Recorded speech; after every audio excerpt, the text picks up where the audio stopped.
the story of family, connection, disconnection. There's only one message for me. That's fall in love with hard work. There's no such thing as tired, oh I'm tired, you know, or I need a drink of water. My grandfather, he's passed away now and I never got to get those stories of him.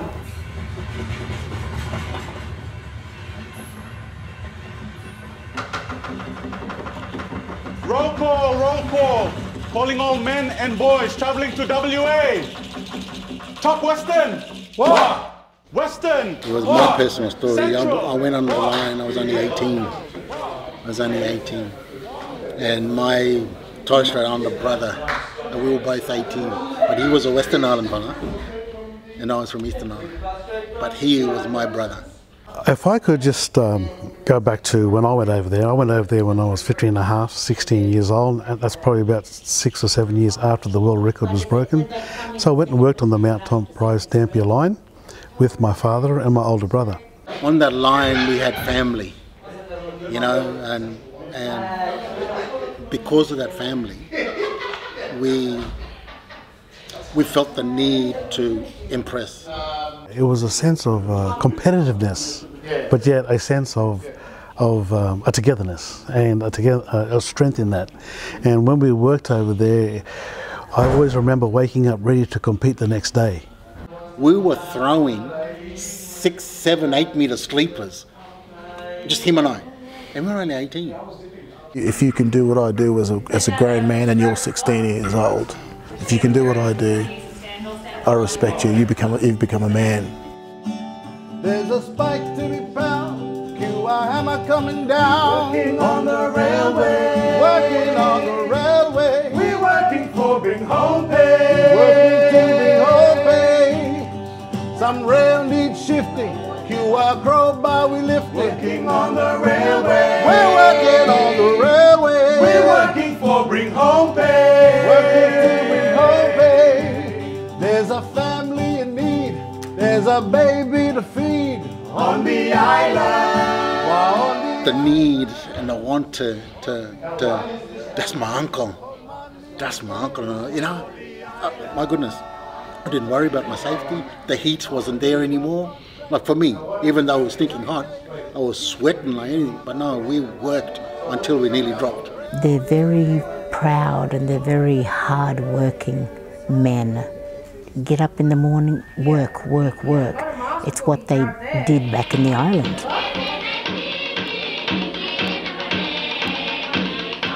Life on the island back then was very hard. There wasn't running water. You had to go to the well every day to get water and bring it back to the village or to your house, and then food wasn't easy to attain. Like, you don't go into Coles and just get something. When plastic was invented, you know, they were used for buttons and so forth, and replaced the use of trochus and was just much easier to access. And so therefore, many of the men needed to leave the islands, as that was their form of income. If it meant travelling a long way away to get good jobs, to pay good money so that they could send home to their wives and their children and their, you know, their family, that's what they had to do. Because that exodus out of Torres Strait, when the pearling industry died, everyone sort of came down. Well, in November of 1952, I was flying down south with my wife. And it was because of a discovery at Whaleback Mountain by old mate Gina Reinhardt's dad discovered Whaleback Mountain. And they found all this iron ore out there. And going through a gorge in the Turner River, I noticed that the walls looked to me to be solid iron. I particularly alerted by the rusty-looking colour of it, which showed it to me to be oxidised iron. Where they said, we need to get it to the coast, to Karratha and to Port Hedland, and the Australian government's mind was very small at that stage and said, no, there's no way you can do it. And the Americans came along and said, of course you can do it. No, we can do it. We opened up the Wild West, and one of the same companies that opened up the West and put the rails through. But you need the workers. Mabuya and Moa, Midway Western Speaking man going west. Going west. The Torres Strait Islanders working in Queensland Rail, they had a very strong reputation for working hard. They were very strong physically, and they could withstand the heat of the sun.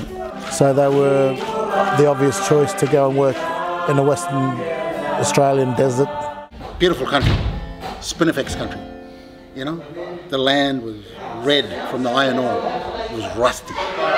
You know, the men coming into this country that's all desert, you know, totally different to the islands where we've got a lot of trees. It's starting. It's a desert country.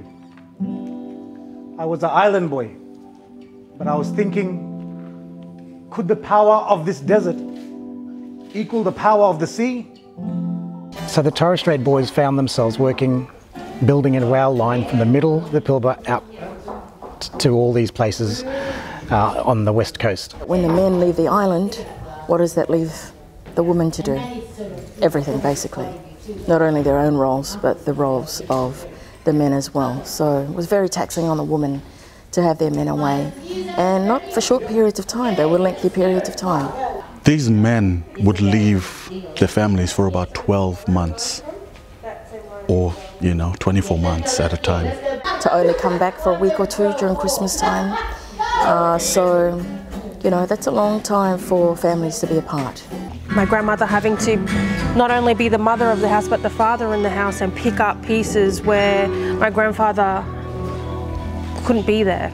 Gosh, mixed emotions for those women, sadness, loneliness, and yet at the same time they had to pull that back and be strong, and so that they're strong for the families that are around them at the time. We fly straight from the island, straight from the Strait. We fly never ever flown before. Fathers and sons, nephews and uncles, an opportunity we can't ignore. There is about 18 inhabited islands in the Torres Straits. There is 5 cluster groups and 2 languages and about 7 dialects. But for them to lay that track down, everybody needs to be on one page, And the language barriers, you imagine the Eastern Islands trying to communicate with the Western Islands? There's differences, and there's always has been differences. But it was celebrated because they have a cultural connection to somewhere.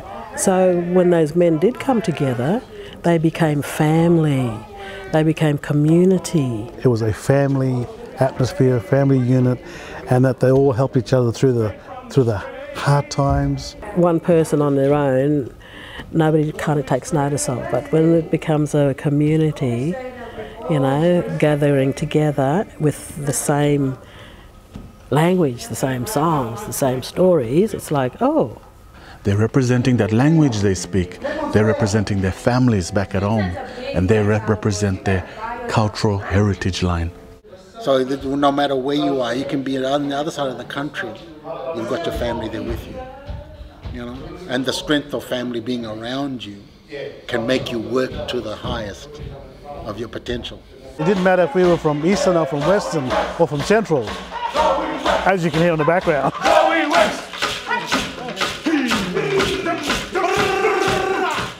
Music is a part of our life. We tell our stories through music and dance. Even on the line, someone would strike a sing. Strike a sing. They would start a song, and everyone would follow. They would create chants on the rail that would help them to do their work and be able to do it rhythmically all together. For instance, when we had to straight the lines that were bent, there was a chant that we would do called Mausa Mausa, Mausa Mausa Mausa, and they had to shift the crowbars at the exact same time to shift the rail. Coming round the mountain, the mighty Mausa Mausa Mausa Mausa Mausa Mausa. This integration of the rhythm and of the beat that comes from their music into their work is what made them so valuable, because they were just able to set a tempo and pace.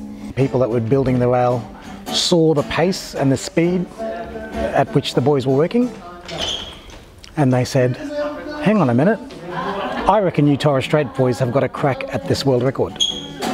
They would have just kept going and going and going. There's no such thing as tired, oh I'm tired, you know, or I need a drink of water. No, they would keep going. Their songs and dances drove them to break that world record. Yeah, and the culture of proving to each other that we're there for one another and having each other's back kept those colours in a pace that smashed the world record. And they did. And they broke it on May the 8th, 1968. They broke the world record for heavy haul track laying. And I could hear him telling my mum, saying, oh, we broke the world record. It was no big deal. Oh, we broke the world record. You know, that's all they said. And it will never be broken. It's been smashed and it's not ever going to be broken again because it's all machinery now. Hardly anybody knows about that. So there's a world record there that needs to be acknowledged. This is a story that no one, you know, it's only been handed down through families. We need to get it out there for people to really understand Australia's history and how it really got built. Australia's economy was very wishy-washy, and when this happened, when the iron ore started coming out of the ground, that put Australia on the world stage. And Aboriginal and Torres Strait Islanders had a significant part in that. And you know, that's a positivity that we can take ahead. This is an Australian story. You know, it truly focuses on Australian history. It brought back a lot of memories, a lot of sentimental memories, a lot of emotional memories from, you know, from... It's a story that we can be proud of. It's our inheritance, it's our heritage. You know, my grandmother's passed away now, and it wasn't actually too long ago that she passed away. And now I'm thinking I should have asked more questions. Oh, that makes me sad, but I did ask a lot, but I should have asked more. The current workshop we're doing now, I've got some young men here whose grandfathers are mentioned in the script, you know, and just to see their reaction when their name's mentioned, the very first time it was mentioned, they were like, oh my goodness, their face. My grandfather is Eddie Marbo, so yeah, he went to the High Courts of Australia and fought for land rights, and he overturned the over terra nullius, you know, land belonged no one. And so I always learnt so much about Marbo from my grandmother, from my aunties and my uncles, but I never understood the struggle that he went through on the railway. And hardly anybody knows about it, you know? So it's up to us to tell this history.